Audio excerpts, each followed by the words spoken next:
Welcome to Guitar Science. Today I'm just going to share with you 5 things that I do to help me sell on Reverb.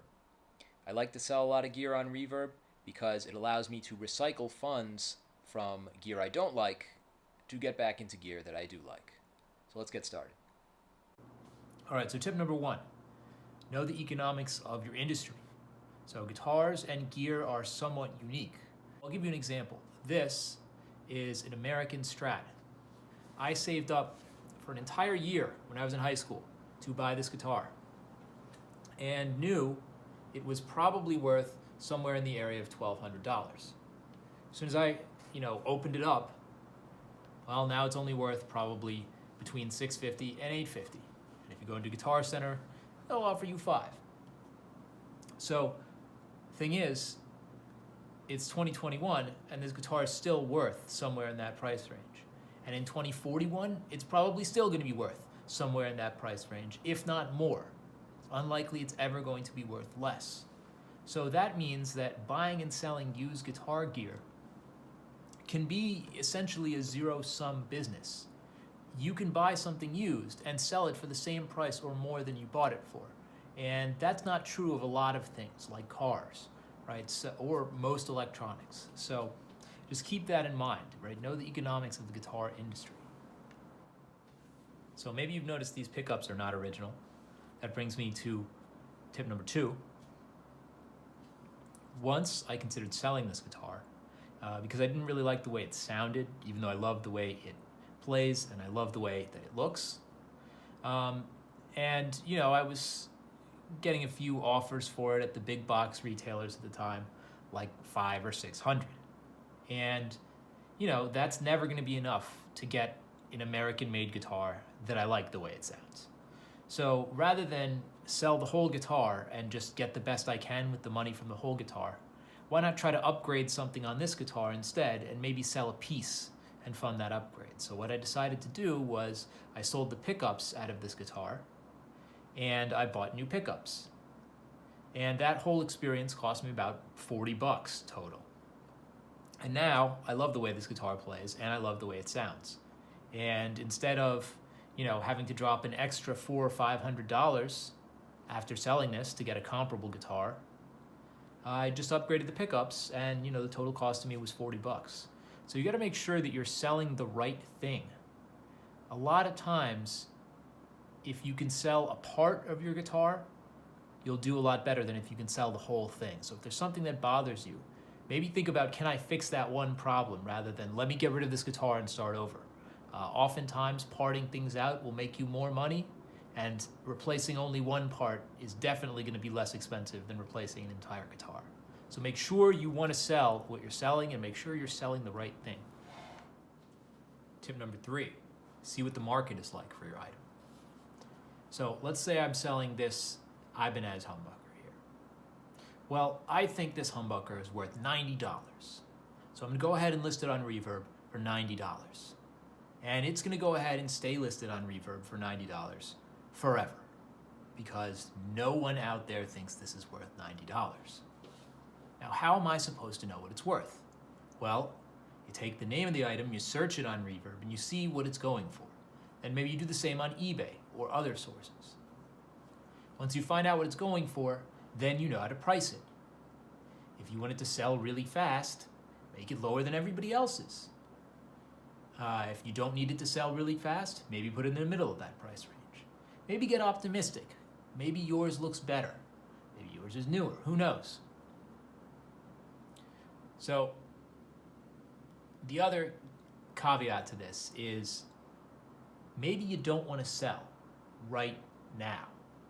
You have to see what the market is like.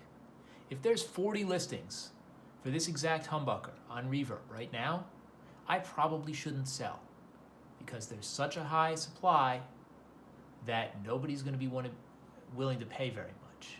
You're going to have to price it pretty low. It's going to be a race to the bottom. If instead there are 3 listings for this exact humbucker, maybe I want to sell. I don't have that much competition, and probably the price is going to be a little bit higher. So if everybody is selling this, and you're not seeing the price you want, maybe wait a little while. And then you might be able to charge more for it when you have less competition. The next one is all about this button, accept offers. You should use it. It doesn't mean you have to get into haggle wars with people. So there's a way you can do this where you can make money, maybe even more money than without using it, and you can sell your item faster. So do what the big box retail stores do. Right? Think about all the stores that you know that have inflated prices and then offer a sale with deals. And because everybody wants a deal and you don't want to miss out, you go and shop there. So you can do the same thing on Reverb. So let's look at my listing here. There's a DiMarzio humbucker I'm selling for $62. All right, now I have a number that's less than that. That's my bottom line. I could just list it for that price and not accept offers, but everybody wants a deal. So I'm going to list it for a little bit more than that and check accept offers. So if I get an offer for, say, 55, maybe I'll counter with 58. Maybe they accept. And from their perspective, they just saved $4 off the list price. From my perspective, I still sold it for more than the minimum I was willing to take. So everybody wins, and that's why I think you should use the accept offers option whenever possible. The description is very important. So let's say we want to sell our Ibanez humbucker. All right, so let's make a listing. Okay, here's my photo. For sale is one Ibanez humbucker. Condition is very good. All right, that listing sucks. Nobody's going to buy that. If you look at that and it's got one photo and a nothing description, you're not going to be confident as a buyer that you know what the heck you're getting into. So you're going to go buy it from somebody else who knows what the item is that they're selling. Okay, so learn a little bit about selling pickups. Well, what do people want to know? Okay, they probably want to know how long the wire is. So you can measure that, or you can include a photo. They might want to know how many conductors is it. So you might want to include a photo of that. So maybe take a photo of the top, maybe take a photo of the back plate with the wire coming off of it. Maybe take a photo measuring the output of the pickup, because since it's kind of a mass-produced nothing pickup, people might not know what the output of this thing is. So you might want to do that. And that way you'll have more interested buyers. And then you could include all those things in the description. For sale is one Ibanez neck humbucker labeled INF3. The output is measured at 8.2 k ohms, and the lead wire is about 9 inches long. Feel free to contact me with any additional questions. There you go.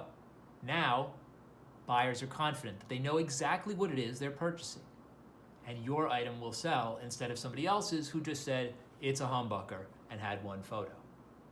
So that is very important. I can't tell you how many times I've seen a description for an item that was lacking and didn't tell me the things I needed to know, so I couldn't pull the trigger on the item.